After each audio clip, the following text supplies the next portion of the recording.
మీ బంగారం తాకట్లో ఉందా? మీరు విడిపించుకోలేక ఇబ్బంది పడుతున్నారా?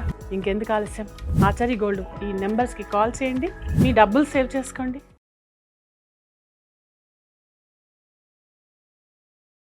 నమస్తే, welcome to VTV political. So ఇవాళ మనతో పొలిటికల్ అనాలిసిస్ అండ్ ప్రొడ్యూసర్ మన నట్టు కుమార్ గారు ఉన్నారు. ఆయనతో మాట్లాడి మనం కొంచెం తెలుసుకుందాం. సార్ నమస్కారం.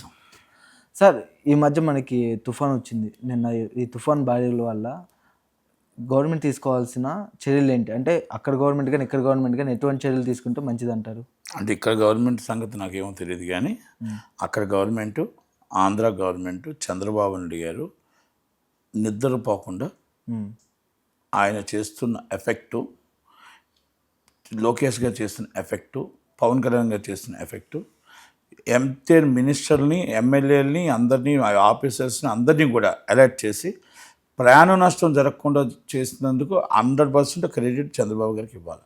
ఎందుకంటే జరిగిన చరిత్రలు మనకు ఉన్నాయి. గతంలో జరిగినవన్నీ అవన్నీ ముందు జాగ్రత్త తీసుకోవడానికి కానీ మనకు అన్నీ కూడా ఎలా ప్రాణ నష్టం జరగకుండా, ఆస్తి నష్టం అనేది కొంత మనం ఎంత తగ్గించగలగో అంత తగ్గించాలి. అంతే, అది ప్రకృతి. మనమేమి ప్రకృతి మన తాండవం పెడుతుంటే మనం దాన్ని ఆపడానికి మనం మ్యాక్సిమం ప్రయత్నం జరిగాలి, ఎదురు వెళ్ళలేము కదా. కనుక ఆస్తి నష్టం అయితే తీవ్రంగానే జరిగింది. ఆస్తి నష్టం అంతా వెస్ట్ గోదావరి, కృష్ణా జిల్లా, ఈస్ట్ గోదావరికి బాగా అమలాపురం కోనసీమ జిల్లాలో బాగా జరిగాయి. అలాగే విశాఖపట్నం, ఉత్తరాంధ్రలో విజయనగరం, శ్రీకాకుళం చాలా బాగా ఆస్తి నష్టం జరిగింది. ఆస్తి నష్టం అనేది ఎంత అంచనా వేయాలి అనేది మొత్తం టోటల్గా చంద్రబాబు నాయుడు గారు ఎన్ని ప్రయత్నాలు చేస్తున్నారు. కానీ ప్రతి ఒక్కరూ పునరావాస కేంద్రంకి వెళ్ళడం కానీ, లేకపోతే ఫుడ్ అరేంజ్మెంట్స్లో కానీ, మళ్ళీ ఇంకొకటి అక్కడ వాళ్ళు తీసుకున్న స్టెప్స్ కానీ అన్నీ కూడా చాలా ఆనందకరమైన విషయాలు. చాలా చక్కగా హ్యాపీగా వాళ్ళు చంద్రబాబు నాయుడు గారి డైరెక్షన్లో ఆఫీసర్స్ కానీ వీళ్ళందరూ కూడా ఎంఆర్ఓస్ అండ్ ఆర్డీఓస్, మొత్తం రెవెన్యూ డిపార్ట్మెంట్ అండ్ విఆర్ఓ, మొత్తం టోటల్గా డిజిటల్ మేనేజ్మెంట్ అందరూ కూడా సంయుక్తగా చేసుకుంటూ వర్క్స్, ఆల్రెడీ విద్యుత్ వైర్లు తెగిపోయాయి, ట్రాన్స్ఫర్ పడిపోయి, హెచ్డీ లైన్లు పడిపోయి, అన్నీ కూడా దాన్ని ఏ విధంగా పునరుద్ధరించాలి అన్నీ కూడా ప్లాన్లో అదే పనిలో ఉన్నారు. ఫ్లైట్స్ అన్నీ కూడా క్యాన్సిల్ అయ్యాయి. కొన్ని వాటర్, ఇంకా వర్షం ఇప్పుడు కంటిన్యూ పడుతూనే ఉంది. కనుక ఇవన్నీ కూడా చేయాలంటే యాక్చువల్గా ఉదు తుఫానప్పుడు 4 రోజులు పట్టింది కరెంట్ రావడానికి.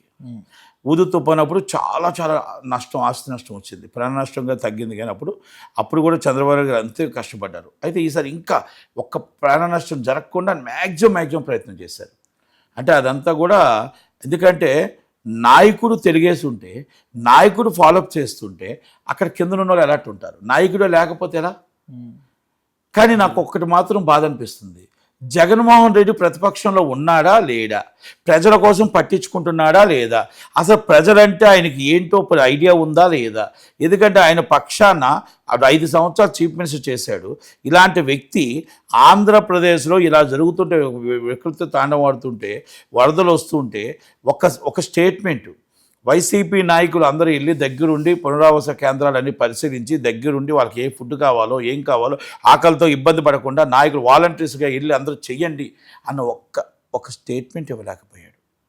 ఆ నాయకులు ఎక్కడున్నారో కూడా తెలియదు, వాళ్ళ నాయకులు ఎవరెవరు ఉన్నారో కూడా తెలియదు, ఎవరెవరు ఉంటుంది ఎక్కడున్నారో తెలియదు.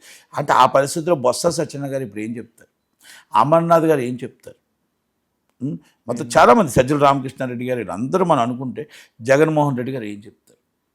అధికార పక్షం చేస్తుంది, ప్రతిపక్షం కూడా రెస్పాన్సిబిలిటీ. ప్రతిపక్షం కూడా మనం కొంతమందికి గవర్నమెంట్ నుంచి అందకపోతే, గవర్నమెంట్ నుంచి ఇబ్బంది ఉంటే మనమేనా వాలంటరీగా, ఇప్పుడు మనం ఉన్నాం, ఇప్పుడు నేను ఉన్నాను అనుకో, నేను 10 మందికో 100 మందికో, లాస్ట్ టైం ఇక్కడ వరదలు మూసినది వరదలు జరుగుతున్నప్పుడు నేను 200 మంది తీసుకెళ్ళి ఇచ్చాను. అలా ఎవరి చేతనైతే అంత తీసుకుంటుంటారు. స్వచ్ఛంద సంస్థలు ఉంటాయి, ఇంకోటి ఉంటాయి.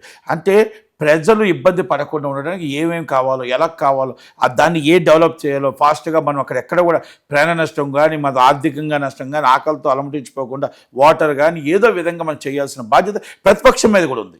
జగన్మోహన్ రెడ్డి గారు పడుకొని రూముల్లో ఉండి ఇంట్లో బయటికి రాకుండా ఉంటే ఎలా? చంద్రబాబు నాయుడు గారు 76 సంవత్సరాల వయసులో అక్కడ మొత్తం టోటల్గా వరదల్లో కూర్చొని తిరుగుతూ తగ్గిన వెంటనే అది మొత్తం టోటల్గా వేస్తూ ఉంటే, లెక్కలు వేస్తుంటే, ఆ నష్టాన్ని భర్తీ చేయడానికి ప్రయత్నం చేస్తూ ఉంటే ప్రతిపక్ష నాయకుడు ఇంట్లో పడుకుంటే అవుతుందా అని అడుగుతున్నా జగన్మోహన్ రెడ్డి గారు, సూటిగా అడుగుతున్నా. అంటే నేనేమి ఇప్పుడు ఒక ప్రతిపక్ష నాయకుడిగా ఆయన రెస్పాన్సిబిలిటీ ఉందా లేదా, ఆయన బాధ్యత ఉందా లేదా, ఆయన ఒక ఎమ్మెల్యేగా బాధ్యత ఉందా లేదా, పార్టీ అధ్యక్షుడిగా జగన్మోహన్ రెడ్డి గారికి బాధ్యత ఉందా లేదా? మీ వయసు ఎంత, ఆయన వయసు ఎంత? 76 years, దాంట్లో సగం మీకు. మీరే బయటికి రాకపోతే ఎలా? అంటే ఇవన్నీ కూడా ప్రజలు ఆలోచిస్తున్నారు, ప్రజలు అడుగుతున్నారు. ఏంటి జగన్మోహన్ రెడ్డి గారు ఏమైనా ముసలివాడా, చంద్రబాబు నాయుడు గారు ఏమైనా కుర్రవాడా, చంద్రబాబు నాయుడు గారు ఇంత వరదల్లో ఆటలో నేను వస్తాను వెళ్ళిపోతూ ఉన్నాడు, జగన్మోహన్ రెడ్డి గారు ఎక్కడ కనబట్టలేదు ఏంటి? జగన్మోహన్ రెడ్డి గారికి మొత్తం ఒక 1000 మంది జనం ఉంటే బయటకు వస్తాడా అన్న ప్రశ్నలో ఇది నట్టికుమార్ మాటలు కావు, ఇది రేపు వచ్చే ప్రతి ఒక్క ప్రజల్లో మాటలు ఇవి. అందుకే ప్రజల్ని మనం కాపాడుకోవడానికి మన పార్టీ రూపంగా మనం రావాల్సిన బాధ్యత ఉంది. పవన్ కళ్యాణ్ గారు ఎందుకు కూర్చున్నారు అక్కడ? జనసేన కార్యకర్తలు ఎందుకు రోడ్ల మీద ఉన్నారు? జనసేన కార్యకర్తలు ఏమొస్తున్నాయి, ఎందుకు విపత్తు వచ్చింది కాదు? ప్రతి ఒక్కరు ఎవరు స్వచ్ఛందంగా పులిహార అయితే పులిహార, దద్దోజనం, వాటర్ బాటిల్ ఏది కావాలంటే ఒక్కొక్కరు జోబీలోంచి తీసేస్తారు. ఎందుకంటే ఈ విపత్తి అనేది మనం దేవుడు ఇచ్చింది, మనం ఏం చేయలేం. ఇలాంటి దాన్ని మనం మ్యాక్సిమం మన ప్రజలను మనం కాపాడుకోవడం మన ప్రయత్నం చేయాలి. అలాంటి ప్రయత్నంలో వైసీపీ ఎందుకు లేదు అని అడుగుతున్నాను నేను. అలాంటి ప్రయత్నంలో మొత్తం టోటల్గా వైసీపీ నాయకులు ఏమైపోయారు అని అడుగుతున్నాను నేను. బీజేపీ వాళ్ళు రన్నింగ్లో ఉన్నారు, వీళ్ళున్నారు, స్వచ్ఛంద సంస్థలు ఉన్నాయి, వీళ్ళందరూ ఉన్నారు, ఎలా కాపాడాలి అని ఒక ప్రయత్నంలో ఉన్నారు. జగన్మోహన్ రెడ్డి గారు ఇలాంటి వాటిల్లోనే మీరు ఆపదలో ఇలాంటివి ఉంటేనే గుర్తుపెట్టుకుంటారు. కష్టాల్లో ఉంటప్పుడు గుర్తుపెట్టి ఆ కష్టాల్లో ఉండేవాడే చంద్రబాబు నాయుడు, ఆ కష్టాల్లో ఉండేవాడే పవన్ కళ్యాణ్.